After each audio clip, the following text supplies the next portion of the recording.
welcome for those of you who are joining our seminar and folks that will be joining in. We are going to get started just in the interest of time. We have a very large panel here, obviously, for adequate representation across the NIH. And if you're joining us as a participant, if you want to leave your camera on, that's always good. If you can't, I totally understand. So we'll start off with introductions. My name is Neomi Shah. I'm at the Icahn School of Medicine at Mount Sinai in New York City. I have a couple of leadership roles here. I am an associate dean for career advancement for faculty, and I'm also the system vice chair for Department of Medicine. And I am a physician scientist that's funded by the NHLBI, and I run a sleep and cardiovascular disease research program. I will be moderating today's panel discussion, and I have a very robust panel here, and I'm really happy that all of you have joined and taken the time. We are recording this, so anybody that's not able to join today because of work commitments, but also I know that it is spring break for some places and a holiday, so we may have fewer people joining, but we will be able to put this on social media and on the website. So let me start off by having, just based on where people are on my Zoom screen, I'm going to start with Shilpy. If you can introduce yourself, Dr. Dixit. Hi, I'm Shilpy Dixit, Program Director for Prevention and Sleep Health at the National Center on Sleep Disorders Research at NHLBI. This portfolio focuses on the relationship between healthy sleep, physical health and well-being, and chronic disease prevention. Thanks. Great, thank you. Dr. Alfonso Alfini? Did I say that correct? Hey, good afternoon. I guess it's noontime there. So hello, everyone. My name is Alfonso Alfini. I'm a program director at the National Center on Sleep Disorders Research with Shilpy, and I oversee a portfolio called Sleep Disorders Medicine. It supports research on the risk factors, epidemiology, pathobiology, diagnosis, and treatment of sleep and circadian rhythm, sleep-wake disorders. And this includes a number of things like research that examines the role of sleep in inflammation, cardiometabolic disease, vascular contributions to cognitive impairment and dementia, and even people living with Down syndrome as a part of NIH's INCLUDE program.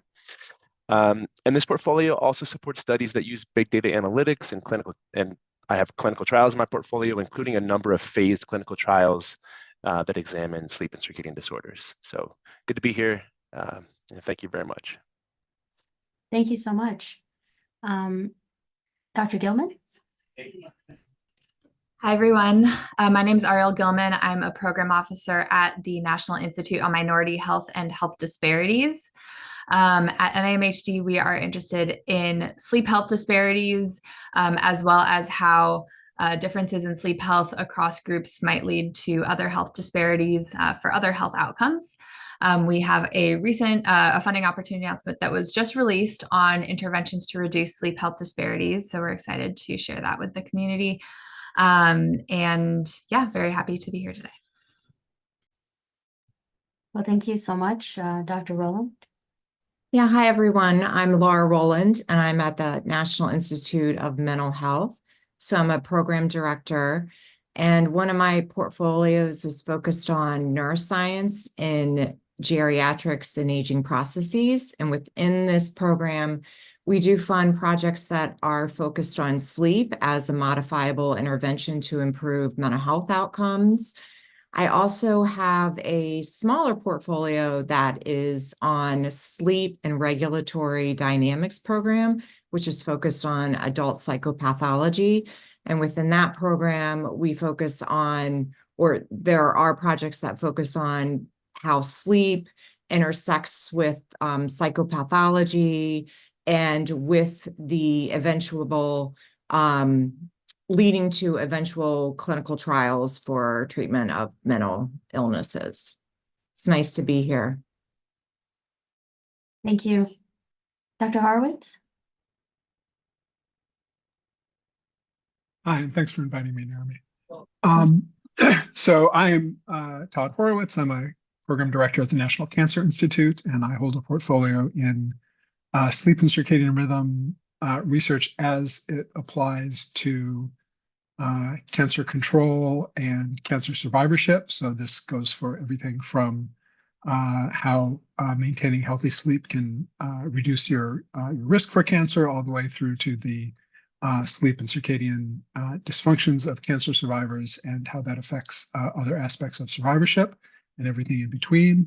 I'm also the co-chair of the Trans NCI Sleep and Circadian Interest Group. So I'm a liaison for, there's a huge group at NCI with some interest in sleep and circadian rhythm. So I'm a sort of the liaison for that group. Thank you. Dr. He? Yeah, hi. My name is Janet He, and thanks for the invitation. I'm a program director in NINDS, National Institute of Neurological Disorders and Stroke, and I'm in the Division of Neuroscience. So our institute are mostly interested in research on neuroregulation of sleep and circadian rhythm in both health and neurological disorders. So my research portfolio is mostly basic research, but we also found research in translation and the clinical area. Thanks. Thank you. Dr. Baizer? Thanks so much for the invitation. Lawrence Baizer, Program Officer, National Center on Sleep Disorders Research, colleague of Shilpy's and Alfonso's. So my portfolio sounds like it overlaps with a little bit with Janeta's. I look at the neurobiological mechanisms of sleep and its regulation and its disorders in the brain. And intriguingly, a lot of that regulation occurs subcortically. So it's a little simpler to analyze those circuits and centers in the brain than if it would be the cerebral cortex. I also, as with Alfonso, I also cover a bunch of clinical trials for sleep disorders. And I'm also covering some applications of big data to analyze the vast amount of sleep data that comes out of polysomnography. I also have a bunch of training mechanisms in my portfolio as well, both individual fellowships, predoctoral F31s, postdoctoral F32s. There's about 10 training grants, institutional training grants, T32s, that are focused on sleep and circadian rhythms. And one of them is, in fact, in Mount Sinai, in Ayapa, and Andrew Vargas have that one. And I have most of the institutional training grants in my portfolio. And finally, some K awards, including interest to more senior postdocs and junior faculty, the Transition to Independence Award, the K99R00 Award. So thanks for the opportunity again. Look forward to answering some of the questions. Yes. Well, thank you. And Samantha, did you want to introduce yourself? Yes. Hi, everyone. Good afternoon. I'm Samantha, the new manager of website activities here at American Thoracic Society, and I will be, monitoring the group, the chat, and also uploading our recording to the ATS website within 30 days or so, and also any updates that you need me to make to the website. Great. Thank you, Samantha. And thanks for your help in organizing this. And of course, thank you all for joining us today. I'm really excited. And I think this will help a lot of folks. I know I've listened to a lot of NIH webinars and podcasts on my drive to, from Westchester to New York, and sitting in traffic for over an hour each way. So definitely need some good content, and hopefully this will serve as good content for a lot of folks that are either commuting or just doing other things. And so I guess we can start off by just getting a sense of where NIH can interact with investigators, right? So you have someone who's in the junior investigator category or mid-career and senior, and I feel like at every point I've reached out to the NIH for help. So, if you were to just sort of think about those three buckets and where each of you could be of help, and of course it's going to be hard to go through our entire panel, but I'll just maybe ask this question to a couple of you. So, maybe let me start off with Dr. Gillman. As a junior investigator who's trying to put in a grant together, Career Development Award at the NIH in sleep, how can NIH and you specifically, or who should they reach out to for help, and for what purposes? And I'm asking a broad question, so feel free to answer it based on where you think the most benefit is. Sure. Thanks. Happy to answer. So, typically whenever you are thinking about submitting a grant to NIH, one of the very early steps I think that is great to take is for you to contact a program officer. And so that would mean, you've come up with the idea for your study, you have written a specific aims page, and then you essentially want to ensure that there is a place for your research at NIH. And that would mean, considering the various different NIH institutes that might fund your research. So, if you're, what context are you studying sleep and respiratory health? And where does that best fit into your portfolio, into the portfolios of, those of us who are here. So yeah, you would reach out to a program officer, ask to have a conversation about how your work aligns with the work that their institute funds. They can also give you advice on, just considerations for your application, putting together your team of mentors if you have a career development award, making sure that your plan for professional development seems, in line with what we're typically looking for at NIH. And so we can really just help you, get started. So that would kind of be the initial point of contact for NIH if you're an early stage investigator. I'll let others fill in any additional points. Yeah, great. Thank you. And I see Laura was unmuted for a brief second, so please feel free to add. I was just going to talk about NIMH in terms of my institute. So with respect to like training mechanisms, we have really wonderful webpage that outlines all the program officials and what particular areas that they focus on. And so you could start there. But at any point in time, if we are unable to help you, we can refer you to another program officer. So, I mean, I really echo what Arielle is saying about your first contact should be with a program officer, and we can help you maneuver within an institute as well as across institutes as well. And I think one of the most challenging things for trainees is to try to figure out what institute they go to. And so, when we're dealing with sleep, it could be across multiple institutes. So for NIMH, if your question is relevant to mental health, I would say come to us, and then others could speak about their institutes. Great, thanks. And I see there's a line of folks waiting to comment. And what I'm going to ask is, maybe I want to get everyone's input. So I would really encourage that we keep responses to 1 minute to 2 minutes, because we want to continue to have a robust discussion. And I'm going to go, based on folks that have raised their hands already, but also maybe add to the discussion who a program officer is, because I didn't know who a program officer was when I was starting. There are many program officers on this call. How do I know which one of you to contact? Right. And so maybe help us get down to some of the very basics, because I feel like sometimes that's not always clear. So I'll start with Todd, then Alfonso, and then Lawrence. And I'm just going to use everyone's first name just to make it clear and not to have any issues about calling a man by their last name and referring them to doctor and all of that. I'm not going to get into that. So I'll just be sort of calling everyone by their first name. So Todd, you're next, and then Alfonso, and then Lawrence. Okay, well, since I'm going first, I'll answer your question as well. And the program officer or program director, those terms are interchangeable. It just depends on which institute you're at. Is basically the person responsible for your grant on the what we call the program side, which means the sort of the content. So we also have grants management specialists who figure out how to deal with your budget and your compliance and all those sort of technical bureaucratic issues. Program officers handle the science.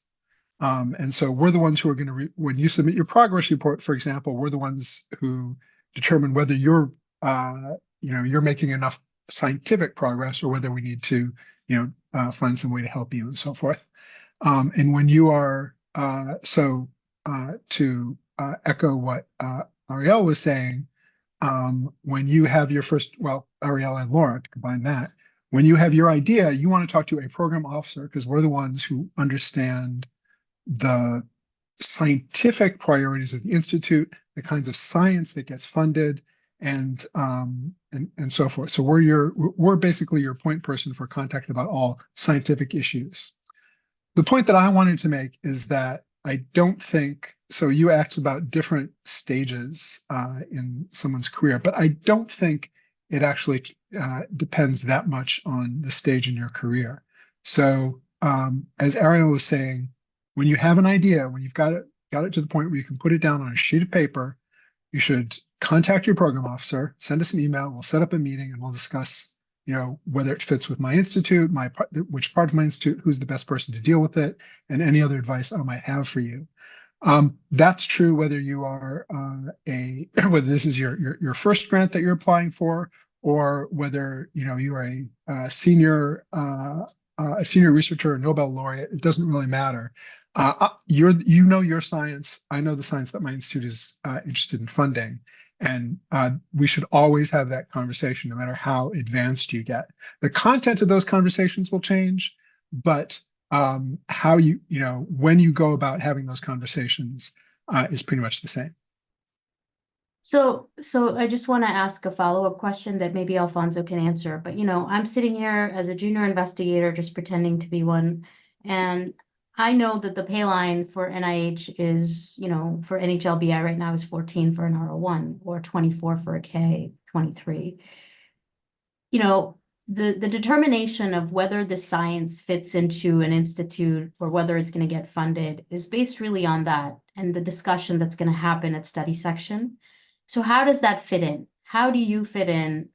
Like based on the conversation I had with you, and I see Shilpy shaking her head. So I just want to get into this, right? How do we determine where the pay line and the study section fits into the conversation I have with the program officer who clearly doesn't make decisions on funding? So can you maybe help us understand that? And I'll turn to Alfonso for now because he's been waiting very patiently, and Lawrence and maybe Shilpy if you want to comment on that. So go ahead, Alfonso. And again, yeah, I can. Yeah, go ahead. I can briefly address that. I do have a couple other points that I wanted to just bring up, but I think that the conversation with the PO is important because the PO can let this person know, this junior investigator know what specific priority areas are within the institute and within the center, and possibly what initiatives are ongoing and what really is sort of hot at during that time. And so that can give you a sense of whether or not your research is going to fit the scope of the institute and kind of priorities. If just talking about like a really early stage investigator, this is somebody this is their first time applying for any kind of a grant from NIH, you're going to have a mentor. Most likely you're going to have somebody who's already gone through this process and they're familiar with a PO, with somebody. So that might be the initial step, right? Like just talk to your mentor and get a name, because probably their research aligns with yours.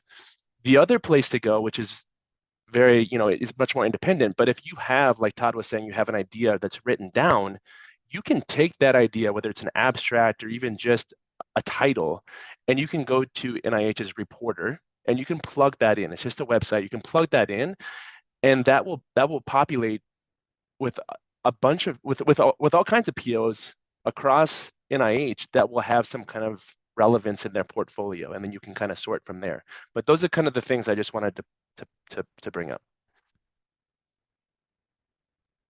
Great, thank you so much, Alfonso. And I know Janet has her hand up. Shilpy, do you want to go first, or should we?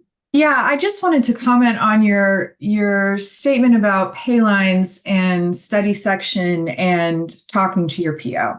So to echo what the other POs are saying, yes, when you have an idea, contact your PO when you have an idea. You have a set of specific aims. You're wrapping up your last project, or you just came out of a workshop or a conference and you have an idea. You are crafting your idea. Talk to your PO.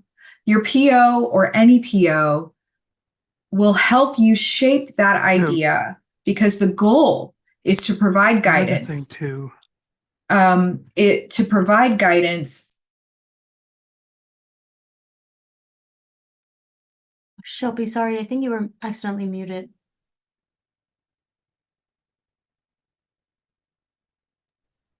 Sorry. Yeah. So like the goal is to help you craft your ideas for the research priorities that you are targeting, right? And so when it comes to the pay lines of NHLBI, like we set our pay lines based on our research priorities and how much our budget is, right? But that's down the road. The first thing that you have to do is write a competitive application, right? So these are two separate conversations that you're having. Pay lines and study section are two different hoops that you have to get through, right? First, you have to write a competitive application to convince a panel of your peers that you have a feasible and meritorious application. Yes, your PO can help you craft your message, discuss your science, present your science in a way that is clear and concise and gets your point across, help you focus on that critical question that needs to be answered in the field, right? Depending on where you are in your career stage, you may need more or less guidance on that question. So for example, I do have a large portion of the training and career development portfolio in NCSDR. And so I do a little bit more on the early career stage side of the like crafting the message, right? Than I do with my later or mid-career stage grantees. And then also with SBIR and STTR in that portfolio, we do a little bit more on crafting the message because the message is different for that portfolio than it is for the scientific portfolio.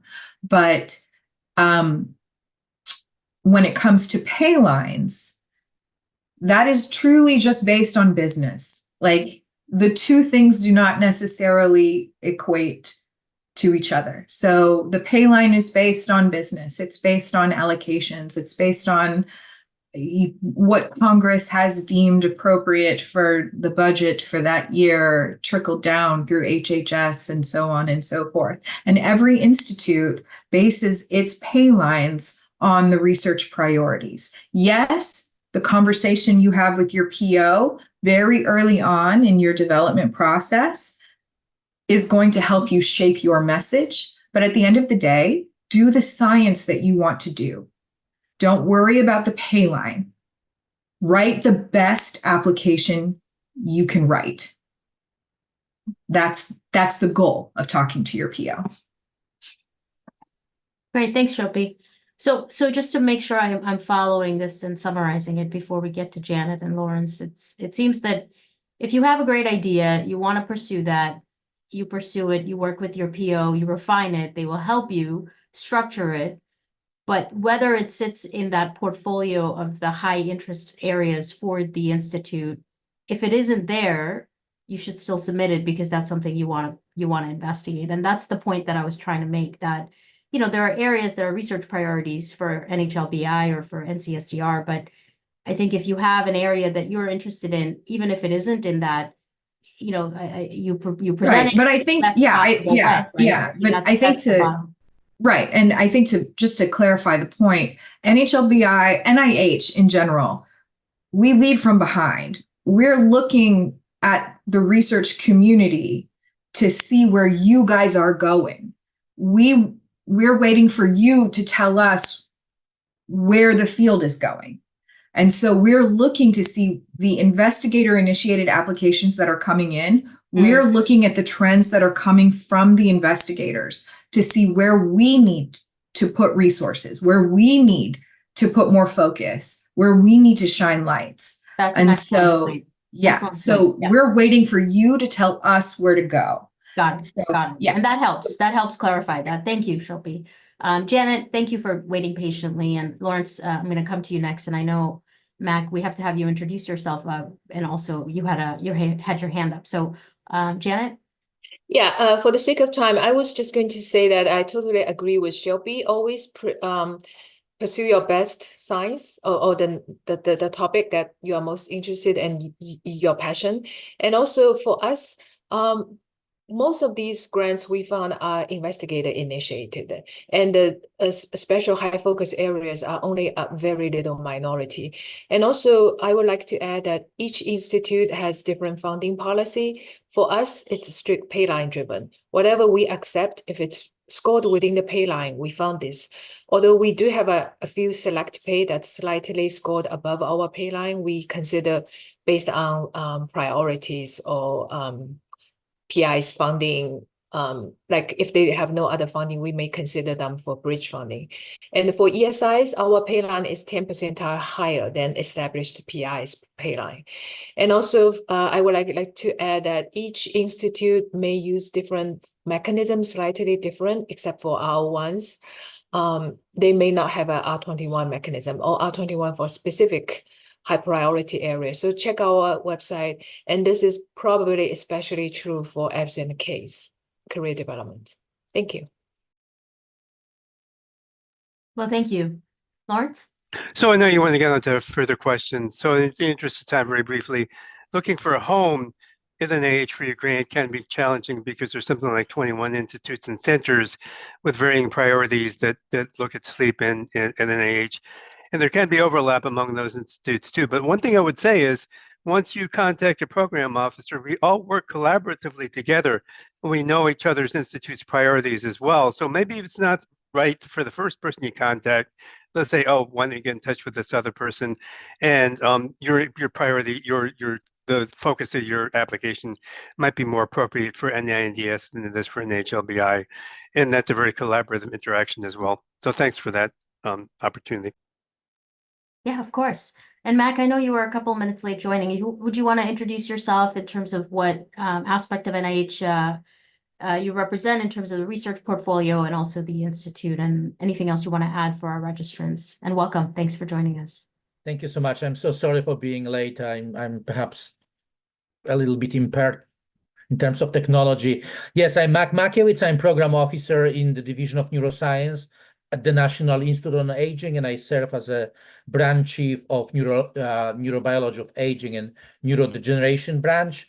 Again, so Aging Institute is we have a range of interest. We know that sleep changes with age. There's a dramatic changes in sleep architecture.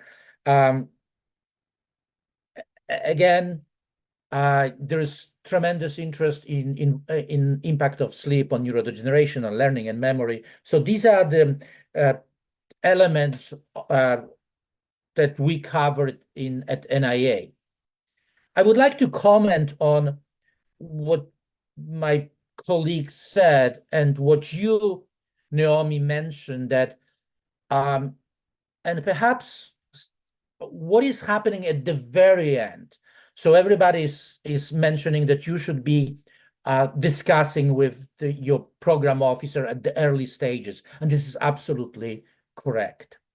But you mentioned that we do not making funding decisions, and this is absolutely correct. And some institute like NINDS, and Janet was mentioning, going by pay lines. We're all going by pay lines. However, at the very end of that funding, of that review process,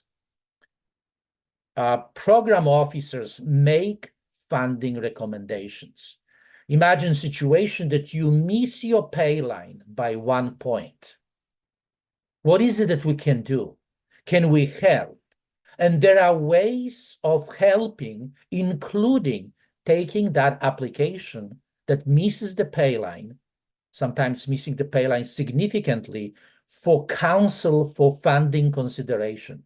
Yes, I'm not making funding decision. In each institute, there's only one person making funding decision, and that's the institute director. By signing funding lease, he makes funding decision. We make funding recommendation, and we may be able, may not, but may be able to help if you miss that pay line by just smidge. So it is important to talk at the very beginning, absolutely critical, but it is important to keep in touch throughout the process. And if you miss that pay line by a little, see if your program person can help you. Again, he or she may not be able to help, but at least it is worth of trying. Thank you. Yeah, that's a very, very important point, and really clearly shows the value of connecting with your program officer beyond just the science, right? So I have another related question, and I see a couple of hands are up, but maybe we'll move to the next question, and I'll come to the two of you to get answers for that. So stay tuned on the question, but really it is about, you know, I'm just looking at all of you. I know how busy the NIH folks are that I interact with, yet they somehow manage to make time for everyone. And you have all of these hundreds of thousands of people that are applying for grants. If everyone reached out to you with a specific aims page, you possibly, I can't imagine that you can actually meet every single person. Maybe you can, I don't know. So I guess that's what I want to delve into. So, you know, how can they effectively communicate with you? How can a mid-career, junior, senior investigator reach out to you and say, hey, I'm thinking about this idea? Or should they already have a specific aims page that's polished and ready to go?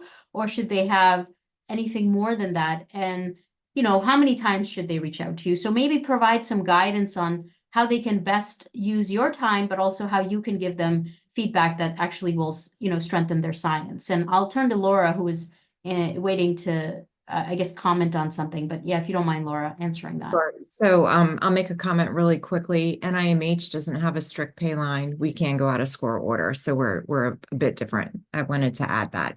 So with respect to contacting a PO, so for me, and each PO works differently, I really like to see a concept. So that can be in the form of an abstract or an aims page. It does not need to be polished by any means. And it's always helpful to receive that ahead of time so that I can figure out whether this would fall into my program or if I need to contact another program officer to help guide the applicant. And with respect to contacting me, if I don't get back to you immediately, you know, I don't mind follow-up emails at all. Great, great. So almost maybe not wait until it's really polished because they may be reaching out to the wrong person and then you're back in the queue again, right? So find a sort of an intermediate time where you have some idea that's a little bit refined, but not really fully polished. Because you may be reaching out to the wrong person. That's a great point. And so related to that, what, you know, so say I'm putting in a June 5 submission deadline, right?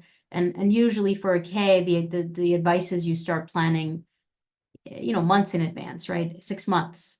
And so if you start working on your idea and you have a specific aims page ready 6 months prior to that deadline, you know, reach out to the program officer, say they reached out to you, you know, Shilpy, and they got you and you scheduled a meeting, you gave good feedback, and do they then follow up with you with another set of aims page, or what do they do after that first point of contact?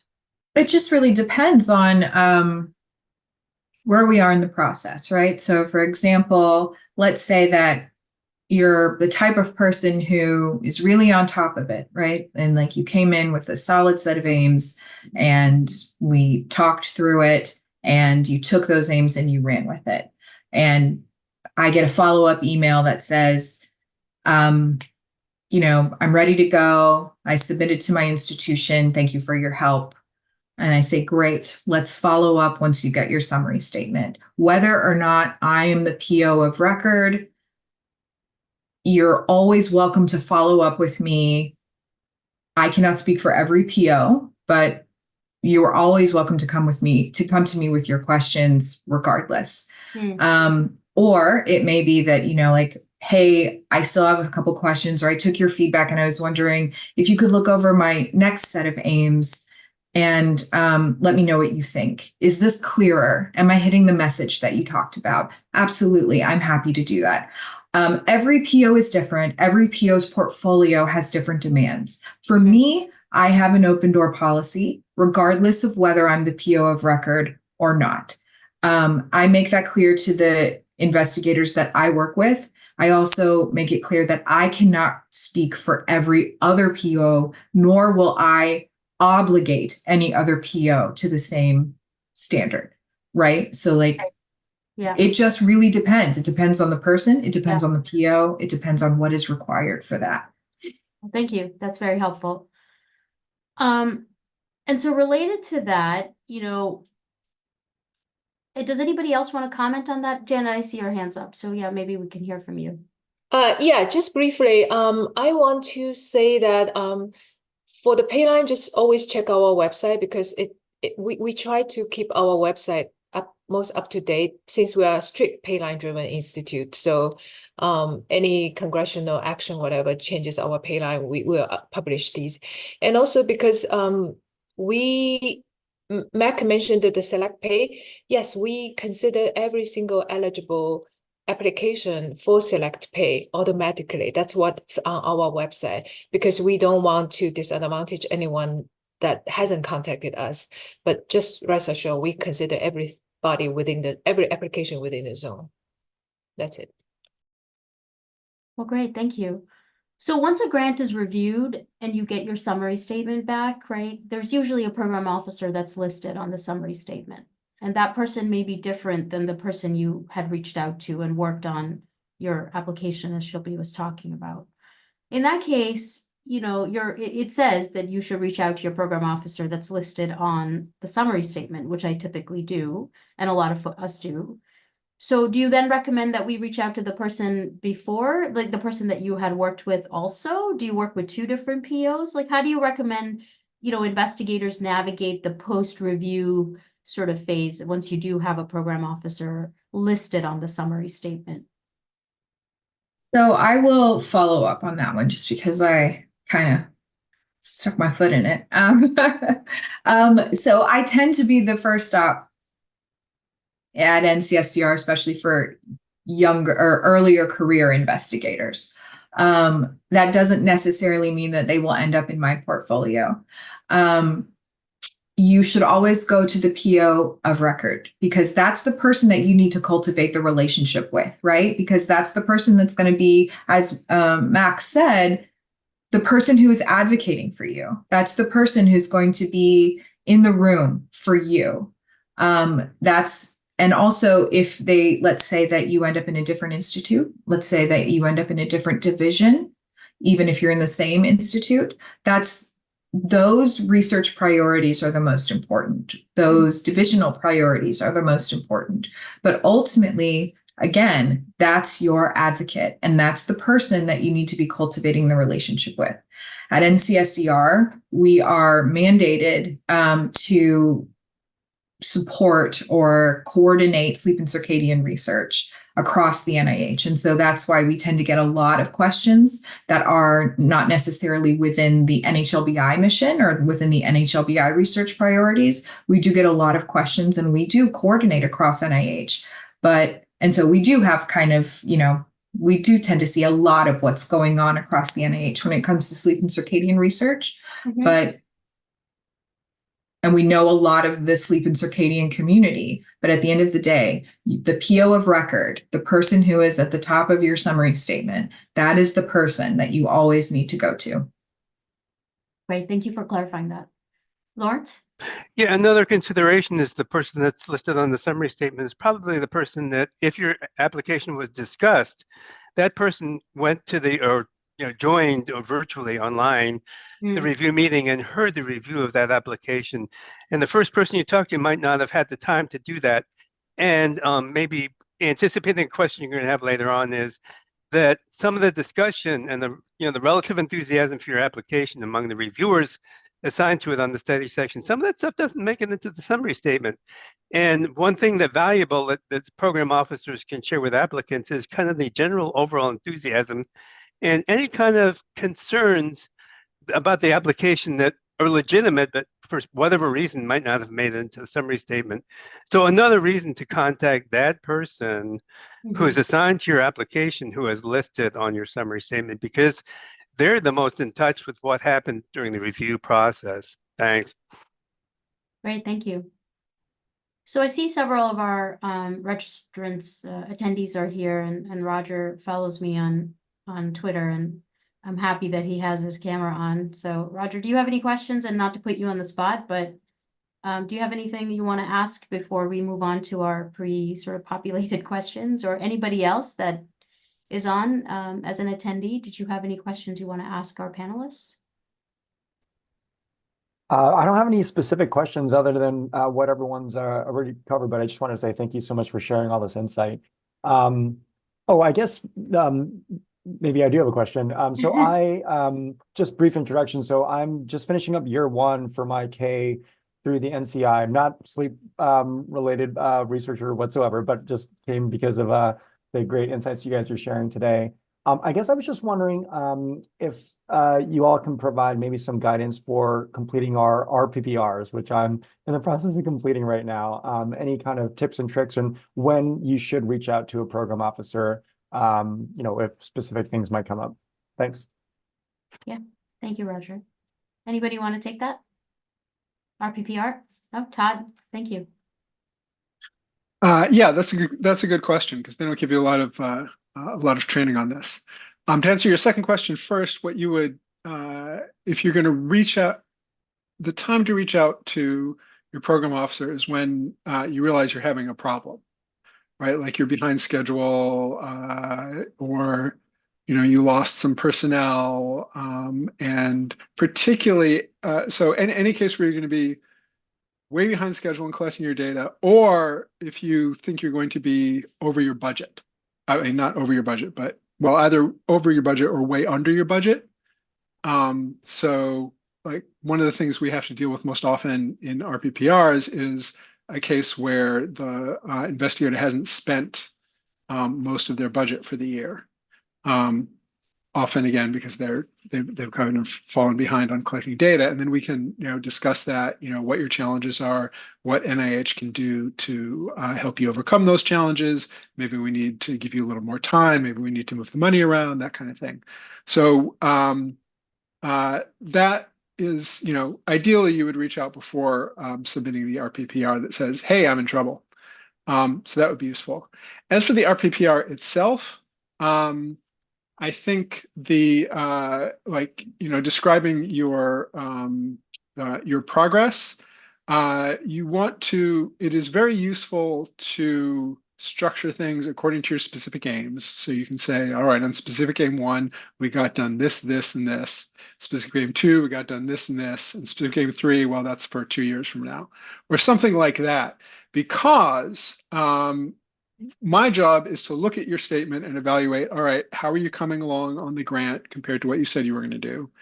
And then I have to write a little statement explaining why you deserve next year's money, right? So there's like I have to write at least a paragraph that says, we should give Roger Kim the next chunk of his money because he has done X, Y, and Z. He's making enough progress. So you just need to put enough in that statement to give me enough to work with for me to write my statement. That's great. Thank you so much, Todd. Mac, did you want to add to that? Yeah, just very briefly, be brief. We don't want to read dozens upon dozens of pages. A big red flag is there is a question in RPPR whether your major goals changed. And you may say, oh, I just switched from mice to rats or something like that. I don't see, this is actually something that is a really red flag and we will not be able to, or you must discuss this. Very often there are issues with enrollment tables that we need to discuss ahead of time. There is issues with age. So if you have a human subjects research, very often you will hear from us, hey, there's some discrepancy. If you're doing clinical trial, there's discrepancy between what is in your RPPR or what is in clinicaltrials.gov. So yeah, be brief. Don't change your major goals. So if you're planning to do some changes, you better discuss this with us. And please, we are reading those. And sometimes I see that people are just simply copy and pasting what happened the year before. It's literally copy and paste approach. I don't think that's a good idea. Thank you. That's very good advice. Thank you both. When you said brief, I heard brave, but I think I just want to make sure it is brief. So don't be yes, brave. it's a brief. Yes, it's short. Okay, that's helpful. So maybe shifting gears a little bit, I just want to ask about how folks can get involved in, sort of giving back is how I see it, right? How do investigators get appointed to study sections? Do you have a roadmap? How does one get invited? At what point? Is there anything that we can be doing to get invited, or do we just get selected based on the funding that we have and the science that we're working? Anybody have any thoughts? And maybe I'll ask Alfonso to comment because we haven't heard from you in a while. Yeah, I mean, investigators can talk to their PO. Like if you want to be involved in the study section, I think that's probably the first person to tell that to. I think it's also a common misconception that you cannot reach out to an SRO. So if you could reach out directly to somebody who's running the study section at,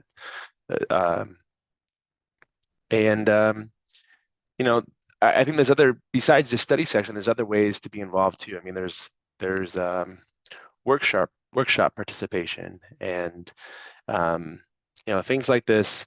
And I think that the first stop is really with the PO. Right. So reach out to the PO if you're interested, or even the SRO of a study section that they are running if you're interested in specifically the science that's discussed and you feel like you have expertise to contribute. That's really great. Before I hear from Lawrence and Mac, I just want to check in on Arielle. Do you have anything you want to add just to make sure we hear from everyone? Yeah, I would want to add that CSR, the Center for Scientific Review, they also have, if you're an early career investigator in particular, they have a program called the Early Career Reviewer Program. And so this is for people who are early in your career. You can, apply through this to get initial experience on a study section. And my understanding is that you get like a smaller load of applications to review than a normal reviewer does, but it kind of helps you get your feet in the water of reviewing. And I think it's a good opportunity to understand what reviewing is like. And yeah, my understanding, is that if you apply, maybe if you don't get accepted the first time, you should reach out to them and they will kind of tell you why. But I think that generally, they accept most people who apply. And if there's an issue, then they kind of help you work through how you actually get on the study section. So highly recommend that, especially if you're an early career person. Right. Thank you. Lawrence? Yeah, echo that. And Arielle stole my answer. And Shilpy put the URL for that program in the chat, so it should be publicly available. And it's an invaluable experience, particularly for people early in their career, because the review process, the whole NIH process tends to be a little bit of a black box for investigators outside of it. And understanding the logistics of the review process and understanding that these are just scientists too, that are expressing their opinions about your application is a very enlightening experience. And just how the mechanics of the study section works is very informative as well. So we all encourage people to try to get into that program. Thanks. Great, thank you. So just before, so I think what I'm going to do is end with just hearing from all of you, sort of any pearls of wisdom you want to leave our attendees with in any aspect of how NIH can help investigators across the spectrum of their careers. But before we do that, maybe just one last question pertaining to resources that are available for international researchers aiming to engage with the NIH. Does anybody want to address that? This is Mac. So obviously for young people, aiming at fellowships or K awards, there's very little for colleagues without US citizenship or permanent residency. K-99 would be an example, but could be an exemption that if you are not US citizen or permanent residence, that's the perhaps path forward. If you are faculty, all the other type of mechanisms, regardless whether you are here or somewhere else, your you have a right to apply, you will be reviewed basically in the same way. You just need to write justification why this research cannot be done here and must be done somewhere else. Again, keeping in touch for foreign applicants with program staff would be perhaps even more importantly, how to frame that justification. What does it mean to be different? So again, unfortunately for young people, that's a complication, but if you are faculty, there is clearly path forward for foreign institutions. Again, it is a little bit complicated on program staff. We need to take this to council if we are to pay directly. Obviously, the way forward would be to perhaps develop collaborative efforts with institution on this side and have a again subcontract. But imagine if you would like to have NIH to send funds directly abroad.